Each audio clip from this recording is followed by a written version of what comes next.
ദൈവനാമത്തിന് മഹത്വം ഉണ്ടായിരിക്കട്ടെ. കൈതക്കുഴി സെന്റ് തോമസ് മാർത്തോമ യുവജന സഖ്യത്തിന്റെ ആഭിമുഖ്യത്തിൽ നടത്തുന്ന ലെൻ ഡിവോഷനിലേക്ക് ഏവർക്കും സ്വാഗതം. ഇന്നത്തെ ചിന്തയ്ക്ക് ആധാരമായി എടുത്തിരിക്കുന്ന വേദഭാഗം യാക്കോബ് 3-ാം അധ്യായം 8-ാം വാക്യമാണ്. മൃഗം, പക്ഷി, ഇഴജാതി, ജലജന്തു ഈ വകയെല്ലാം മനുഷ്യന് മെരുകുന്നതാണെന്നും എന്നാൽ മെരുകാത്തത് മനുഷ്യന്റെ നാവാണെന്നും അത് മരണകരമായ വിഷമാണെന്നും അതിൽ കാണുന്നു.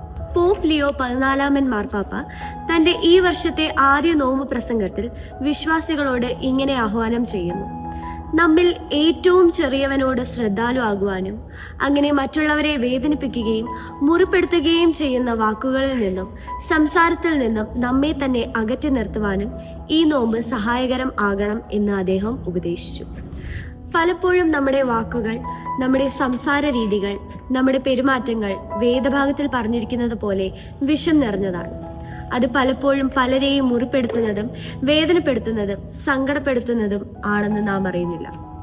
വാക്കുകൊണ്ടുണ്ടാകുന്ന മുറിവിന്റെ ആഴം അതികഠിനമാണെന്ന് നാം ഓർക്കേണ്ടതുണ്ട്. ഈ നോമ്പുകാലം നമുക്ക് നമ്മളെ തന്നെ ഒന്ന് ശോധന ചെയ്യാം. നമ്മുടെ നാവിനെ നിയന്ത്രിച്ചുകൊണ്ട് നമ്മൾ മൂലം ആരും വേദനിക്കുന്നില്ലെന്ന് ഉറപ്പുവരുത്തി മുൻപോട്ട് പോകാൻ ശ്രമിക്കണം. അതിന് ദൈവം തമ്പുരാൻ നമ്മെ സഹായിക്കട്ടെ. ആമീൻ.